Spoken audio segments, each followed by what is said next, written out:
Hey, John here. So I got a couple of quick ones. I got a few snow blowers in, and they're pretty simple stuff. That one had an engine fire. I don't know how.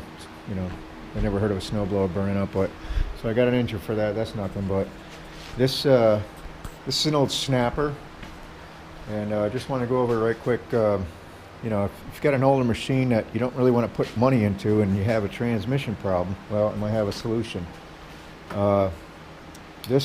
I took the wheels off, and there's nothing wrong with the gear case here. This wheel in there is a little bit chapped up, so I'll probably get another one of those. But what was going on with this clunky wouldn't go, it was just making too much noise. I guess the complaint was, well, anyways, I found the problem. As you can see in here, this gear, this main gear, look at this. I don't know if you can see in there. That Woodruff key. Let me see if I can get a little closer.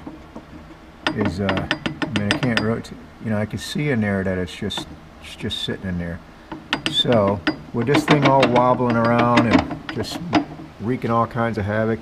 Actually, the shaft wasn't too bad. I started looking at this, but there's a slot over here for a Woodruff key, so I'm thinking I might pound them roll pins out of there and flip this axle around, because that axle is like $50-something, $60. Yeah, that's if you can find it. I found it on Jack's small engine, but it's a little played bushing wise, as you can see, but the bushings are pretty cheap. To get bushings for this, I don't think it'll help it, because I'm pretty sure the axle is kind of worn. But anyway, that's not what my concern is there. I ain't worried about that too much, even though that's, I could build that up with weld if I do take this apart. But I was actually thinking of just welding this gear right to that bar, calling it a day. This thing's so old that, it might not be worth putting money into it. I gotta, this thing's like, you can't even get this gear anymore, but that bar is too much. And even this shaft up here, it's got a little play in it, but this is the main guy right here. So that's that's what I just wanted to pass along. I'm going to take all this apart. I might show that, but not taking it apart. But once it's all apart, I'll get a better look in there. But instead of buying parts for these old machines, I don't know if you got a problem like this.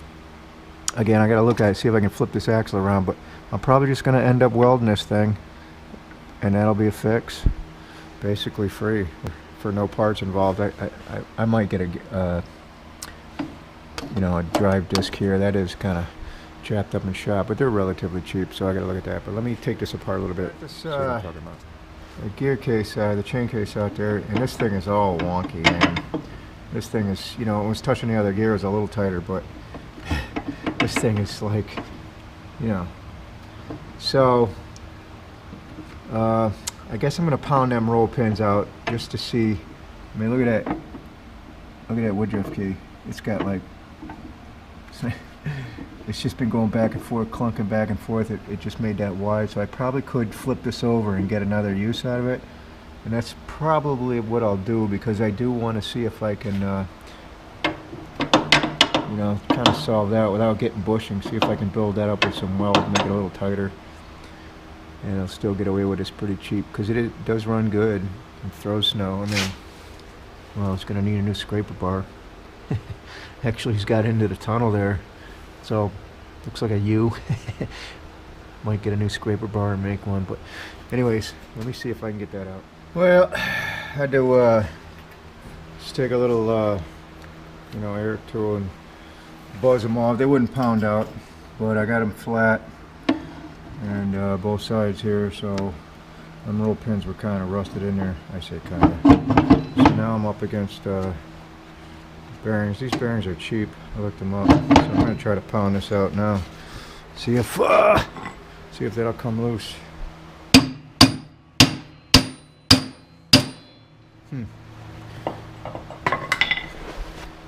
Better hammer. Better hammer. Bigger hammer.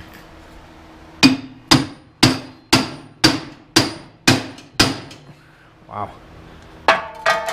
Let's poke it through a little bit.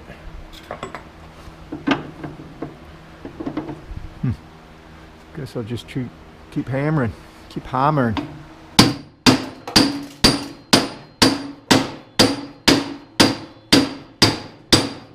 There we go.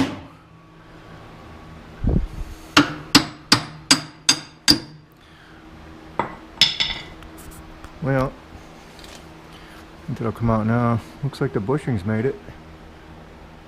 I think it's just getting by them roll pins. Yeah, see how the shaft is just worn down, so it's not really the bushings. They're still there. I'm gonna see if I can bead that up, get a little in there. I don't know. See what happens. Let me take out the rest of the way here. Alright, so I got her out, and now I'm not even sure if like this is the original key. As you can see, it's all messed up looking. I mean, so I think the Woodruff key just got banged around because the sprocket, probably can't see that, still looks square. And I noticed this looks pretty square. I don't think it's worn out, but I did notice this side over here is much skinnier. So then I went through my Woodruff pile, and this one actually fits in there perfect, right? But it won't fit in here because it's just way too big. It's just way too big. So I'm thinking that's what happened. The wrong key was put in, or I mean, I can't really get a good measurement on this because it's just so wonky. But that one's too big.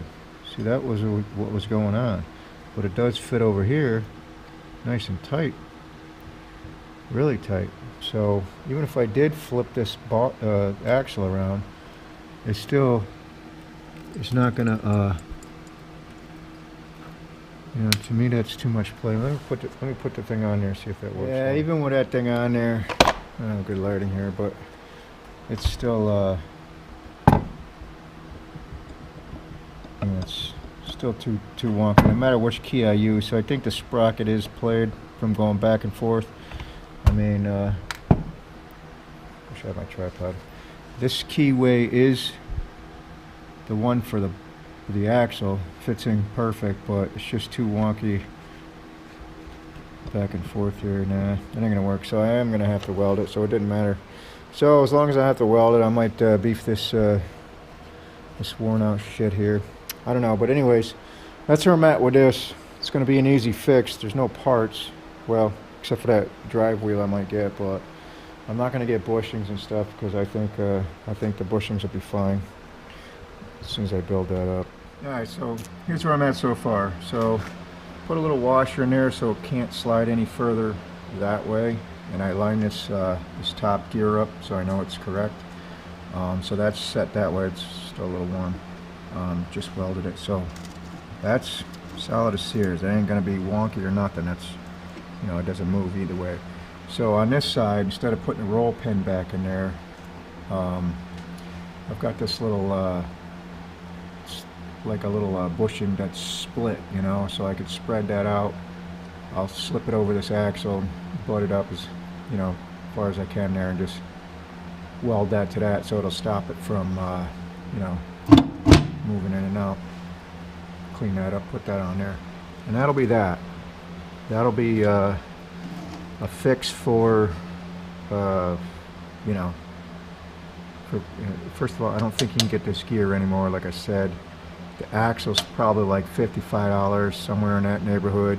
The bushings on each side, you know, this can get costly. It's such an old machine, but it's still it's built good, and it still runs good. So this is a free fix if you have an axle problem or a transmission problem. So I'll put this bearing on there, or this little guy here. Once I get on there, I'll put everything back together. I did order this wheel. It's 11 bucks. How are you gonna beat that? You know, because this thing's all chewed up. I am gonna, like I said, take this off, this plug out, and see what's going on in there. Probably pack it with grease or something. I don't know. I haven't decided yet. And this bearing looks good. Everything looks good. So we're all set. Oh, and I bought this.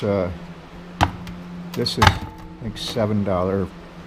You know, $7 for this, $11 for that. So basically for 20 bucks. This little bearing, I don't know if you can see that, the little clip. and that was a problem, as you can see. But that'll solve. And this goes right in here. Of course, your chain case goes over the top. You know, let me show you in a second. Get this in here. All right, so there we go. So that's that. So everything lines up perfectly. She rolls. Good fix. I'll get this bearing just so you see. I don't know if you can see this bearing. I'm trying not to get this camera greasy. You see how it's moving up and down a little bit. Once I get that bearing, that should solve that problem. It'll be tight as screws. Okay, I know I keep saying that's it. That's all I got for now. But that came out way better than expected. So just putting that half bushing or split bushing on there. This thing is, I mean, it's solid. You can't move it back and forth. Put a wheel on there. Looks good. You know, so I'm happy with that. It's quiet as hell too. It was fucking noisy as shit. But anyways, I'm pretty sure that's all I'm gonna film. So once I get all that chain case back in there, this thing is solid, man. I'm happy with this turnout here. There's no getting around that. That turned out good for something that was going to be scrapped, and there's no play in it. So that's all I got. So again, if your transmission drive or this gear shits the bed, either the keyway breaks and or it just gets played out or wowed out, just weld it shut. Especially when you got an old snowblower like this, an old snapper, this one, you can't get parts anymore. This gear is no longer available. This shaft here, which that was a pain in the ass to get that bearing off, but this shaft is no longer available. So if you run into, I don't know, your gears are screwed here, I don't know what you would do there, but you know, this thing is solid, whatever it is, steel. So, and this is solid steel, so it's built pretty good. So I don't think you have a problem, you know, with gears, but like I said, just weld it, and it turned out pretty good. Looks like the rim's a little bent, but like it goes 100 miles an hour. So that's it. That's all I got for now.